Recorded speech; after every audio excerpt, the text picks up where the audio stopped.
Hey everybody, welcome to our next lesson about intermolecular forces. Today we're going to be talking a little bit about what is called London dispersion forces, or our second type of intermolecular forces. So just to quickly review what we learned about yesterday, intermolecular forces are going to be the forces of attraction, right, that exist between molecules.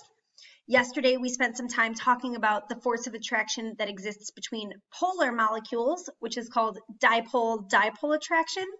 And today, we're going to be focusing a little bit more on the next type of molecule. So let's go ahead and dig in. Okay. First thing that we want to do is draw out these molecules. So we have fluorine, bromine, and iodine, all of which belong to group number 17. Okay, all of these are group 17 molecules. Okay, and when we're thinking about drawing these, the reason I did add the Br2 or the F2 and the I2 is just to remind you that these are molecules that in their elemental form exist as diatomic molecules. So they do exist in pairs. So let's go ahead and draw out the F2 molecule. So F2, again, because it's group 17, it has 7 valence electrons. It needs to bond one time. So F2 is going to form one bond between the two molecules, and it will have 3 lone pairs on each of the fluorine atoms. Okay. Bromine, same group, same number of valence electrons. So Br forms a single bond with another Br. And each of those BRs has 3 lone pairs that they started with and that they will end with. As well as iodine, same thing, same group, same number of valence electrons. We have iodine, okay, and 3 lone pairs on each iodine. Now, if you think back to our periodic table unit, we did talk about how the same group means similar chemical properties, and so I do want to just kind of bring that back to the forefront of your mind before we start digging in on the conversation about phases and their molecular polarities. So thinking about the molecular polarity, again, we reviewed in our last video SNAP, right? If it's symmetrical, then it's nonpolar. If it's asymmetrical, then it is considered polar. So looking at this, F2 is symmetrical, so therefore it's going to be considered a nonpolar molecule. Br2, symmetrical, so it's nonpolar. And I2, again, symmetrical, so it's nonpolar. Thinking about our phases here, fluorine, F2, as its elemental form, actually exists as a gas at room temperature. Okay. Fun fact, there's only 2 substances or 2 elements on the periodic table that exist in liquid form. There's one metal, which is, of course, mercury, and then we have one non-metal that exists as a liquid, and that is bromine. Okay. And then we have our iodine, which actually exists as a solid. So we have 3 different substances, all nonpolar molecules, all from group 17, but they exist in different phases. So we have fluorine, we have bromine, and we have iodine. So my question then is, if they're all nonpolar, why are they in different phases? Now, again, we could just be very general based on what we've already learned about intermolecular forces and say, well, we must know that there are varying strengths of intermolecular forces, right, will impact their phase that they're in. And so, for example, if fluorine is in the gas phase, this must have the weakest IMF. And if this is a solid, this must have the strongest IMF. But we do need to dig a little bit deeper. But again, really quickly, if you're not familiar, what is an intermolecular force? It is the force of attraction that exists between molecules. Okay. Now, let's go ahead and just kind of talk about, I guess, another nonpolar molecule, CO2. Okay. And then we'll get back into those F2, I2, and Br2 in just a moment. But CO2, okay, if we think about that molecule, why does this molecule not experience dipole-dipole forces, which again is the first version of intermolecular forces that we looked at? Why would this not experience dipole-dipole forces? Well, thinking about this, CO2, as we just mentioned, is again a nonpolar molecule. Because it's considered a nonpolar molecule, there are no dipoles, right? Which again are the partial positive or partial negative charges formed in creating this molecule. And so because we do not have that partial positive and partial negative charges, there will be weak intermolecular forces, right? If I don't have the opposite charges to attract to one another, what's there to hold on to? Why would those CO2 molecules ever come together to form a different phase other than gas? So again, this is overgeneralizing, right, and saying that nonpolar molecules have weak IMFs. That is true.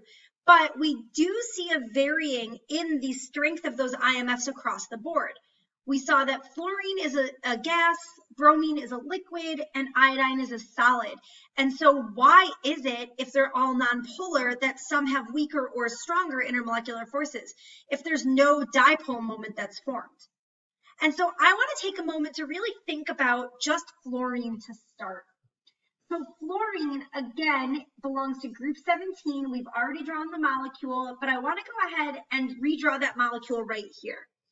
When we draw the molecule of fluorine, we represent the molecule of fluorine looking like this, because according to what we know, this is how this would satisfy all of the octet rules. However, what type of electrons exist in our Lewis dot diagram? Okay, and those are just the valence electrons. So right now I'm having my valence electrons represented as equal on both sides. There's equal electronegativity, so those equal center electrons are shared equally. However, what's the problem with drawing a Lewis structure? Our main problem is, and we learned about this way back in the atomic structure unit, that electrons don't stand still. If you think about the wave mechanical model of the atom, we talked a lot about how the electrons are moving constantly and they're moving very quickly, which makes it very challenging for us to know at any given moment where those electrons are.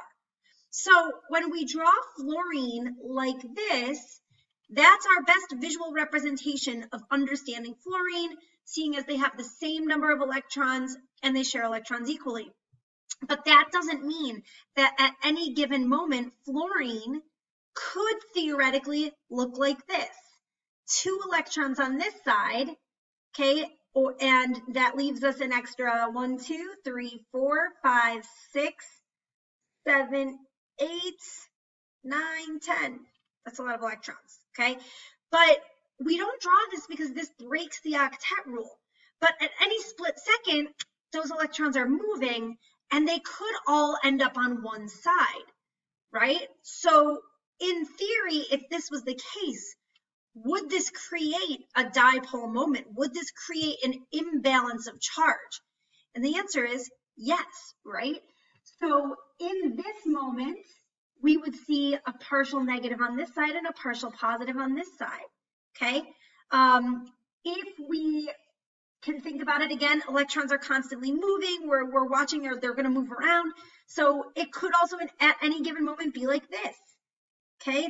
4 electrons on this side and 1, 2, 3, 4, 5, 6, 7, 8 electrons on this side.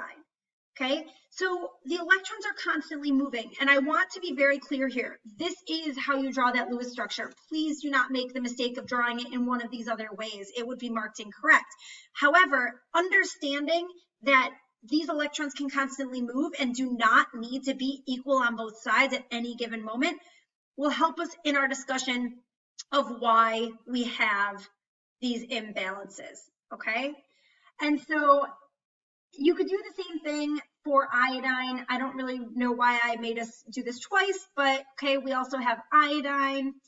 Okay, again, we draw it like this. That's the correct way to draw the iodine with equal numbers of electrons. But at any given moment, we could have that imbalance of electrons in iodine as well. So 1, 2, 3, 4, 5, 6, 7, 8, right? Versus, again, we could have iodine with 1, 2, 3, 4, 5, 6, 7, 8, 9, 10, and iodine with 2, okay? So again, this would create those partial positives and partial negatives, and we call those momentary dipoles. So London dispersion forces, sometimes referred to as van der Waals, which is the overarching term again for intermolecular forces. Okay, London dispersion forces are going to be the intermolecular force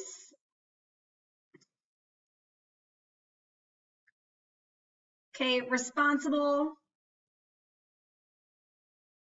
for attraction in the nonpolar molecules. Okay, and they are due to momentary dipoles created by electrons moving. Okay, and so even though we draw them, like I said, in the correct way of 6 on each side, those electrons are constantly moving. So then, if that's possible for both fluorine and iodine, and obviously through bromine, what makes their forces of attraction different? Why does iodine have much stronger forces of attraction?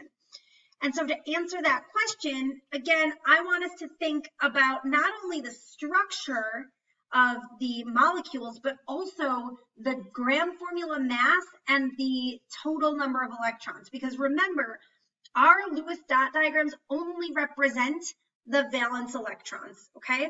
So again, fluorine, our molecule, a little overkill to make you guys draw it this many times.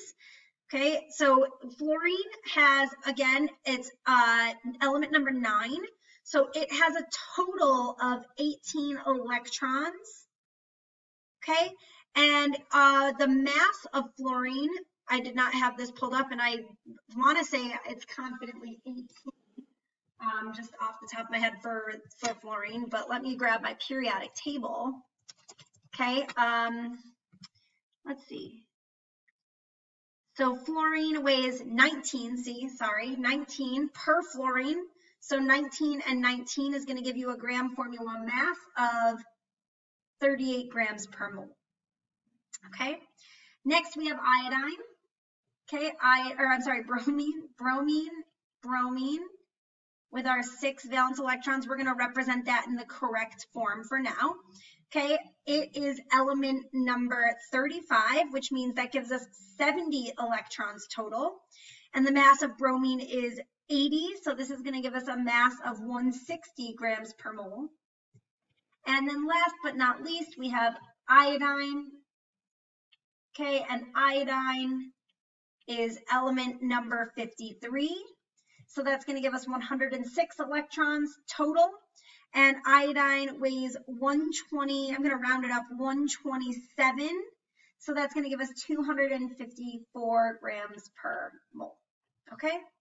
So just based on this, I want to scroll back up and think about these. Fluorine has 18 electrons total that can move around at any given time. So really the maximum imbalance that we can really see, right, or theoretically, is to see, okay, I have 2 electrons on this side versus 16 electrons on this side. That does create quite a large difference in the charge across the molecule. But think about iodine. If we're thinking like that on iodine, I have 2 electrons on this side. How many electrons do I have on the other side? I have 104 electrons. So which molecule creates the larger charge difference when those electrons are moving? Okay, and the answer is that our iodine creates a much larger charge difference. So how do we know which nonpolar molecules are going to have the strongest intermolecular forces? The greater the number of electrons. Okay, or you can also use the gram formula mass. The higher the gram formula mass, okay, the stronger the momentary dipole, and therefore the stronger the IMF, or intermolecular force. All right, everybody, thank you so much for tuning in for our lesson today, and I will see you guys tomorrow.